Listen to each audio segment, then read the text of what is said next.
telling you to back up, giving you order, back. That dog's not gonna he will hurt you. You guys to protect me. I love you, Mason. Can I have my dog? A 6-year-old boy was handcuffed, tied up, and mauled by a pit bull, all because he refused to clean up after the dog. And now his mother is headed to prison for nearly 2 decades. I'm going to break down the disturbing details of this case, the co-defendants involved, and what a former Ohio prosecutor has to say about how it all unfolded. Welcome to Sidebar, presented by Law&Crime. I'm Jesse Weber. A 28-year-old Ohio mother will now spend nearly 2 decades in prison after her 6-year-old son was brutally mauled by a pit bull while restrained in handcuffs, a punishment she admitted to inflicting on him, okay? And this was all because he refused to clean up the dog's waste with his bare hands. Angelina Williams was sentenced last week by Ashland County Common Pleas Court Judge Dave Stimpard, who condemned her actions, saying she allowed her son to be treated like a, quote, chew toy for the aggressive animal.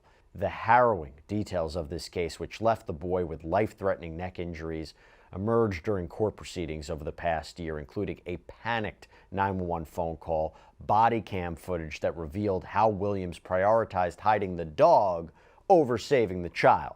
According to court documents, the incident occurred back on August 17, 2024 in Savannah, Ohio. This is a small village about 60 miles south of Cleveland, where Williams had taken her 2 children, her 6-year-old son and 8-year-old daughter, for a visit. They were at the home of Robert Mikulski Jr., who Ohio outlet WOIO reports is believed to be Williams' uncle and the children's great-uncle. According to her indictment, Williams became angry when her son refused to pick up dog feces in the yard without gloves, and as punishment, she placed handcuffs on his wrists and ankles, rendered him completely immobile. She then started tying him to a chair with rope when he fell to the ground moments before the homeowner's pit bull lunged at him. Sickening. The dog clamped onto the boy's throat, tearing into his neck with such force that the judge in this case later said the injuries were almost indescribable. At Williams' sentencing, Judge Stimpard didn't really mince words about the attack's brutality, saying that dog tried to rip out his throat. To see the pictures of the bruising around his eyes and his face from the force and the pressure that dog put on his throat, and then to see the wounds on his neck, I'm not sure that there are words that adequately describe it. Hey everybody, this is another Law&Crime legal alert. If you received Depo-Provera birth control shots and were later diagnosed with a brain or spinal tumor called meningioma, you may be eligible for a lawsuit. That's right, Morgan & Morgan is investigating claims that patients weren't properly warned about this risk. It's free to check, just takes a few minutes, and you don't pay unless they win. So scan the QR code on screen, click the link below, or go to forthepeople.com/LCDepo to see if you qualify. Now, on the day of the attack, deputies responded to a 911 call reporting that a child had been bitten by a pit bull. Take a listen. 911, the location of your emergency? My stepson just got bit in the throat or the side of the neck by a dog. The address? The address is 23 Chapel Street. It's bad. Yeah. All right. 6 Chapel Street, Savannah? Yes, it's on his neck and his ear. Put pressure on it. Okay, cool. Don't let up. Keep pressure on it. What kind of dog is it? I wanted to make It's a pit bull. I'm EMT, so I'm kind of doing the best I can with what I got right now, ma'am. But how old is he? 6. All right, I'm going to be quiet for just a second while I talk to the squad. Stay on the line. Yes, ma'am. Baby, look at me. I cannot let go. We're keeping them alert. Is the dog still there? Yes, the owner has a hold of him currently. Did you say that the patient, he's not alert anymore? He is. He's still alert? He is gurgling. Gurgling? Yep. I want to say the lacerations. You can see the damn near the bone. Okay. You're applying pressure to it? Yes, I have his dad with me right now applying pressure. I'm explaining him. He needs to keep a flat hand. I have keep this on your neck, okay? You're okay, buddy. You're okay. No, the dog's not on you. You're good, bro. Go inside. What? All right, ma'am, are you still there? Yes. Okay, can you confirm your address for me one more time? Is it 26 or 23? Yeah, 23 It's going to be Chapel 23. Street. Okay. Did he lose consciousness at all? No. He's been alert. Very alert right now. There's no okay. Bleeding. Hey, buddy, I have to. Just let me check you.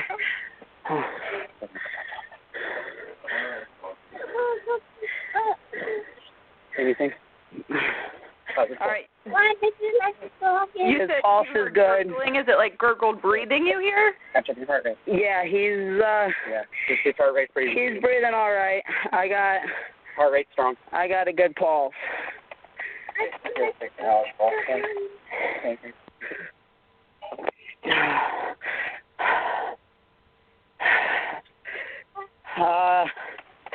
He's about 46 to 50 pounds. The boy, 6 years. Easy carry. He's on their way. He's not gonna die. He's not gonna die. He's all right. They're on their way.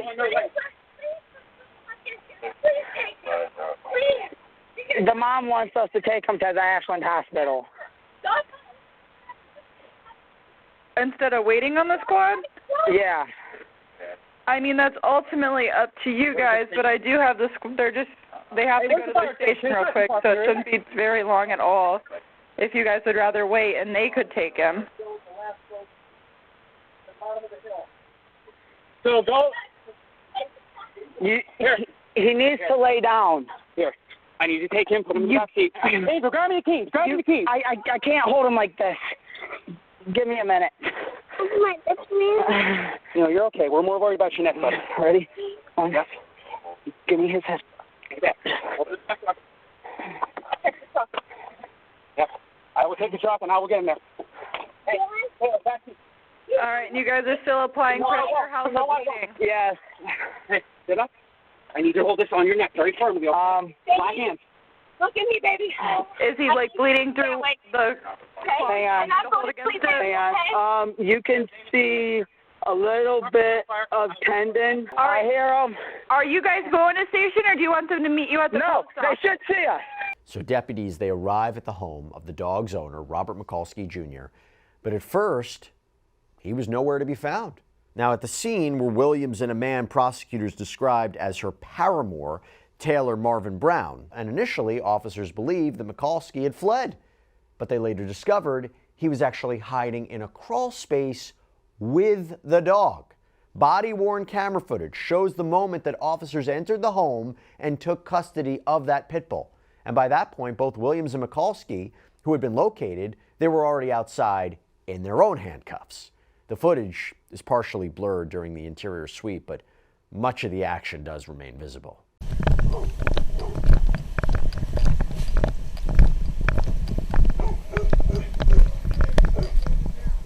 What's up?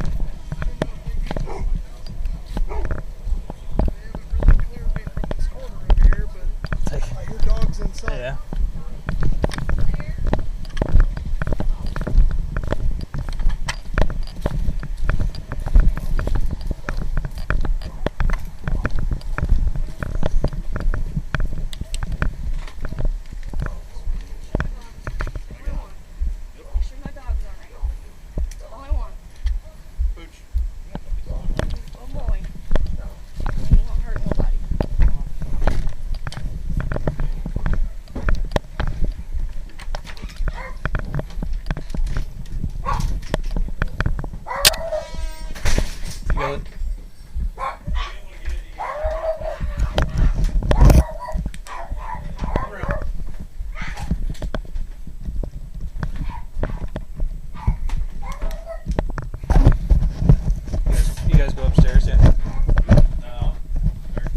There's a dog pull here if we need it.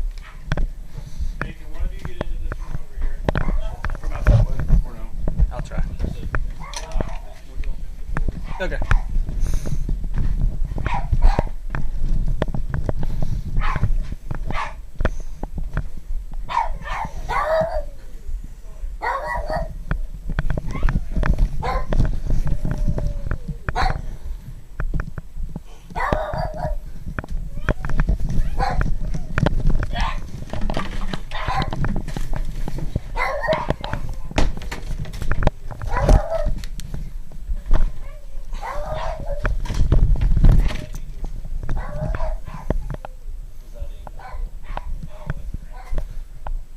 Looking for anything specific?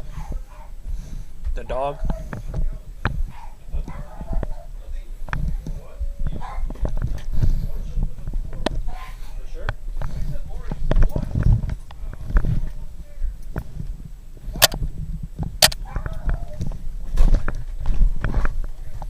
I would take that dog pull up.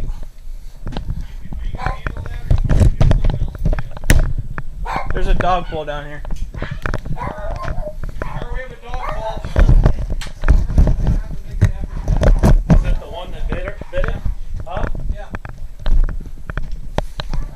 Be a shame if it tried to attack one of us.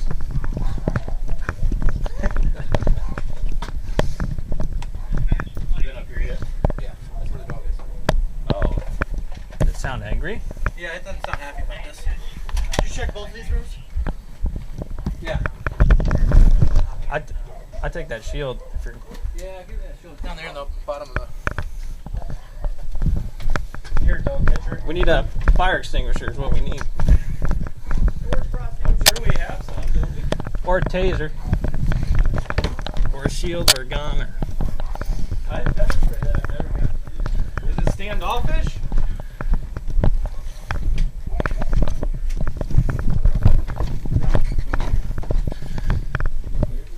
Yes. Got that shield? You got a taser, I'll take the shield. I got taser. Careful, there's people downstairs. What's that? Some careful people. That don't. There's people down here. Yeah. No one's got lethal. No lethals. Yeah. Not in here. Other room. There's a little... You get the food picture of the dog food on the ground? That's what I was going to say. Right here. Do you want me to have suspect remove him? And just record it while he's doing it? No, I mean, if there's 4 of us up here, just have him do it so no one gets bit. We can clear this out and use the dog pull. Yeah, I don't think we can do it. Okay.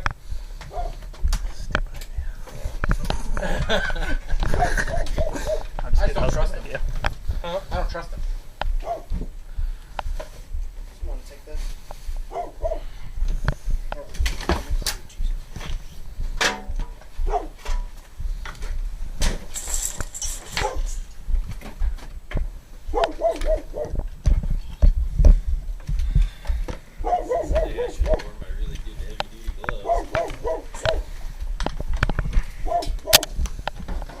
Might as well move that little end table, give us some more room. Got the pull? You want to move that? Just give us some room. Yeah.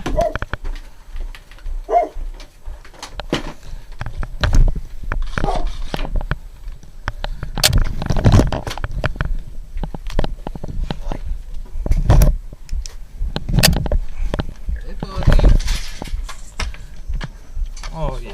Easy. Hold on.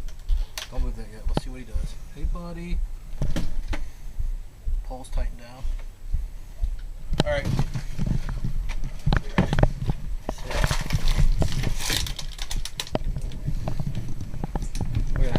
You're going to have to keep that in front of me. He's going to go after me.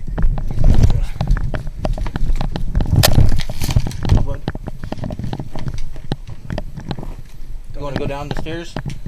Josh, you want to go down the stairs? Do we have a catering? Can we take the He's going to my room.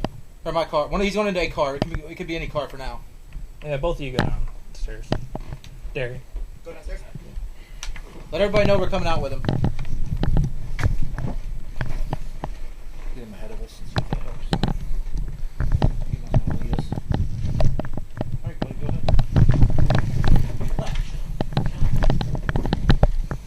Coming down, dog ahead! Come on, buddy, go. Go on, buddy.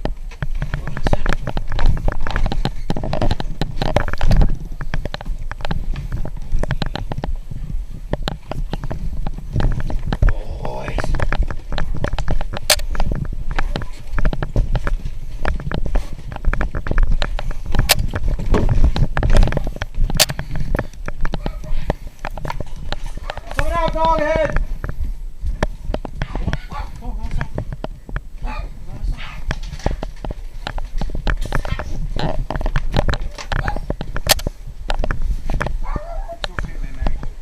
Back up.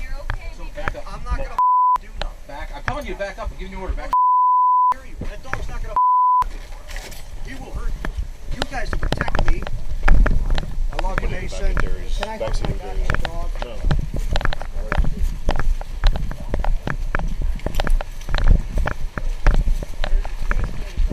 Not yet. We looked into it, but we didn't clear it.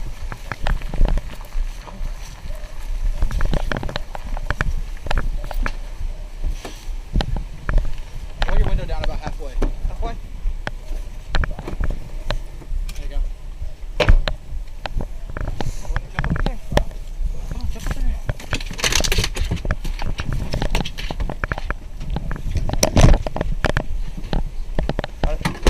And after the dog was secured in a police vehicle, officers returned to Williams and Mikulski, monitoring them while more animals were removed from the home.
Is this the dog here you're talking about? Yes, sir. Okay, go look to the window. I can't do nothing. Well, not right. Just this. Sir, not just this. We'll let you Bobby, pretty much what they're saying is once they take their pictures, they come out of the house, they're going to take the cuffs off, and they said you can go see him. That's what this other, I'm sorry, I didn't get your name. Because you were who said it. Bobby. Yeah, I said you could see him. He said you could see him right before they leave.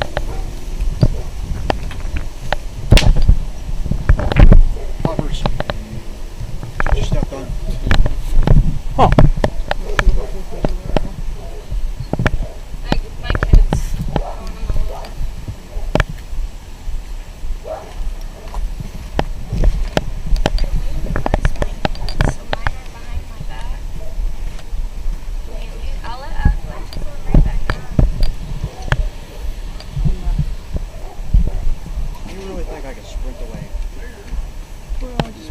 And I already know what the PD push is. I don't need you kicking me in the ass and eating grass.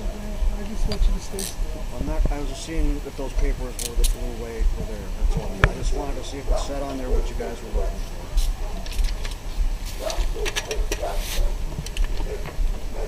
Just having some dog. What's that? You're standing on some dog shit. Good. In a bag. Good. All right. What's the name of the dog? Mason. Robert, how do you spell your last name? M-I-C-H-A-L-S-K-I. Slow down for me. What is it? Spell it one more time. M-I-C-H-A-L-S-K-I.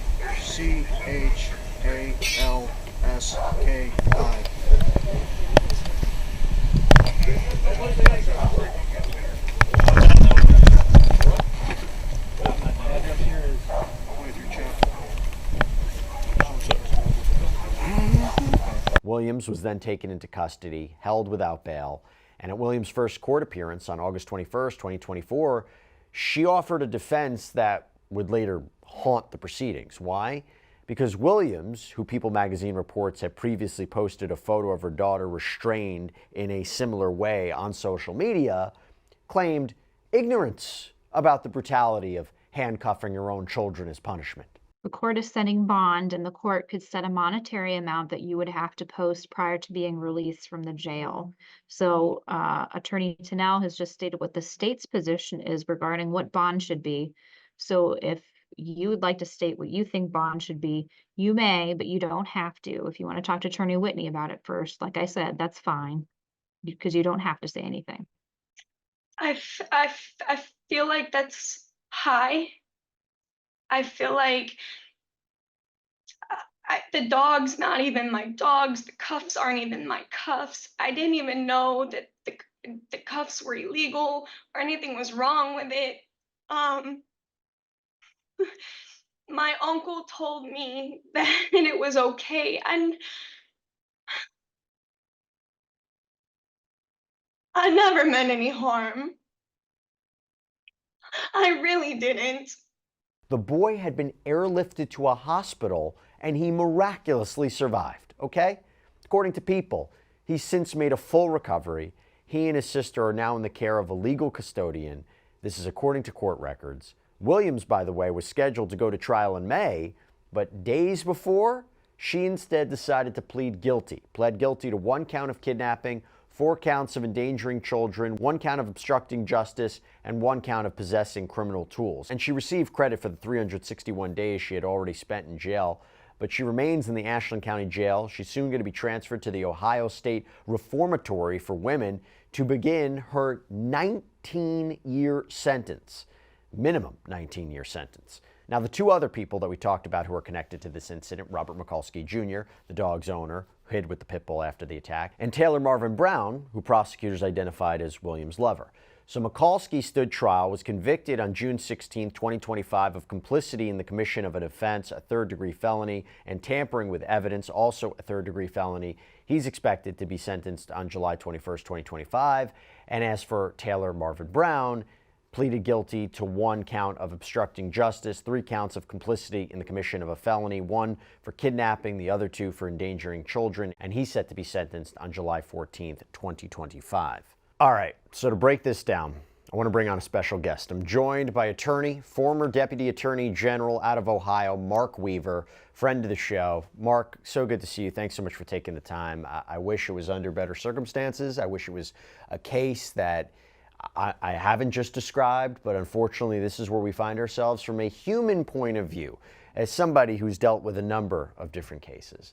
This is one, and I've handled, I talk about child abuse cases all the time. This one crosses a level. This one crosses a line. It really does. I know this county well. I've been a special prosecutor there twice, one on a death penalty case and another case. And I'm currently prosecuting a mother and father who negligently allowed their pit bull to kill their infant baby. So I know these cases more than I'd like to. And this case is particularly heinous because there was a decision. There was a calculated choice to bind this child with handcuffs, stop any way he has from defending himself against the most vicious of dogs.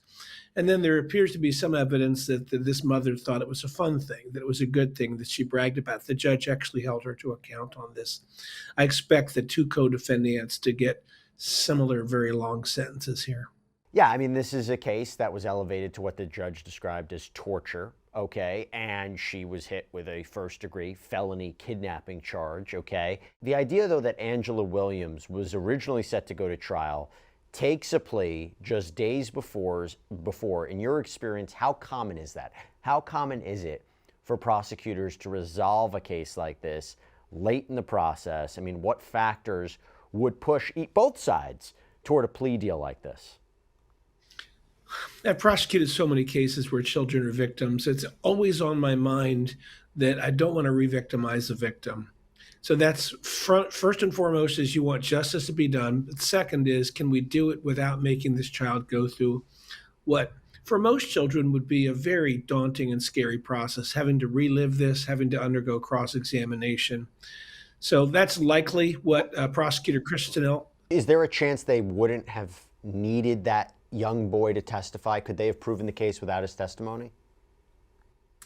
Well, certainly, you never know what a jury's going to do. And we do have ways of presenting child testimony through videos that have been taken during the investigation process. The evidence rule does allow for this sometimes. But a defense lawyer who wants to avail their client of every possible chance of getting found not guilty or getting a hung jury might challenge all that. And so that's at least one factor, is whether or not the child has to testify. The other factor is it possible that one juror will not find that this happened and we have a hung jury and have to start back all over again? And then the third one is, if you go through trial, you're going to have and get a conviction, you're going to have more appeal issues. And at any point in the future, if some supervising or reviewing court finds a mistake procedurally, the entire case gets overturned and gets sent back down and we start all over again.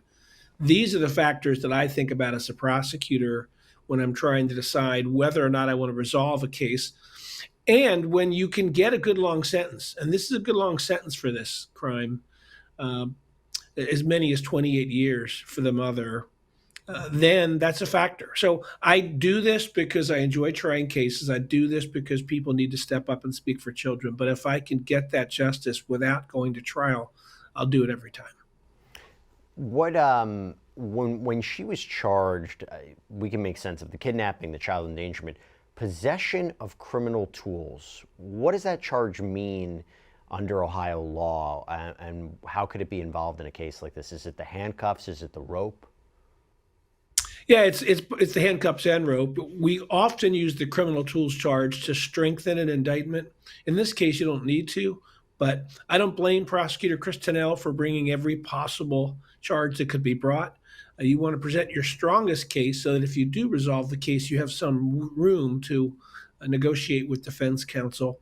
And at least the mother's defense counsel, I've tried a case against him. He is a smart lawyer, been around the block, and we expect him to represent his client in the best way possible. So criminal tools allows you to charge for things that wouldn't be a crime for just having them. You know, the judge didn't mince words, basically saying that the child was treated like a chew toy.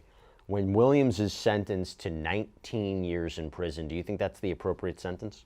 Yeah, I think maybe as a judge, I might have gone a little longer, but there is a range there, 19 to 28. And this woman's going to spend a lot of time in prison. It's not a murder case. And so when in murder cases, we have a different situation. And in some cases, murderers don't get that much time. It's interesting that this mother lived in Cleveland, but was in some form of visitation in Ashland County, which is a rural county about an hour or so south of Cleveland. I doubt she would have gotten this much time had this happened in Cleveland. Let's talk about the other adults, right? Robert Mikulski Jr., Taylor Martin Brown, they were also convicted. What does Ohio law say about complicity in cases like this? How does the law define when someone becomes legally responsible, even if they didn't physically commit an act?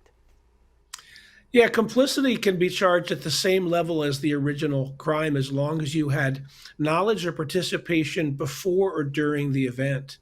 I recently had a case where I brought complicity charges, and there's the same level of charge as the original charge. And so Ohio law holds to account every person who's involved in the crime, whether they were the ones who put the handcuffs on or sicked the dog on or had the idea. You are complicit, you are involved with, you are responsible for the outcome of that crime, which in this case was just a nightmare outcome. And Mikulski apparently hid in this crawl space with the dog after the attack. I imagine from a prosecutorial point of view, behavior after the fact, hiding, lying to police, that just strengthens the case and helps with, complicity or a tampering charge of some kind. It does. It does. And he's also hiding the dog. The dog is a part of the proof of the evidence, right? The dog's going to have DNA of the child on it, and the dog's going to be proof that there were these bites. And so it shows a awareness of guilt, which is very strong to show. At trial, juries want to see that. And it shows that he was involved and knew it was wrong. You don't hide from something you don't think was wrong. And I mean, it's obstruction. That's the end of the day, what we're talking about with obstruction. What's in store for them? What's in store for Mikulski Jr. and Martin Brown? I expect significant sentences for all of them. As I mentioned, this is a rural jurisdiction. It's a no-nonsense jurisdiction. I've enjoyed prosecuting cases there because the good prosecutor's office, law enforcement is smart, and the judges tend to be very strong. So all three of these people will be in prison for a decade, 2 decades maybe, and with the case of the mothers, nearly 3 decades, depending on how the system is changed over the next 20 years on when you might be able to get out early. Well, for now, going back to the children, the 2 children are safe, but the scars, physical, emotional, likely will remain for years to come. Mark Weaver, thank you so much for taking the time. Good seeing you. Sad case. Thank you, Jesse. And that's all we have for you right now here on Sidebar. Everybody, thank you so much for joining us. And as always, please subscribe on YouTube, Apple Podcasts, Spotify, wherever you get your podcasts. I'm Jesse Weber. I'll speak to you next time.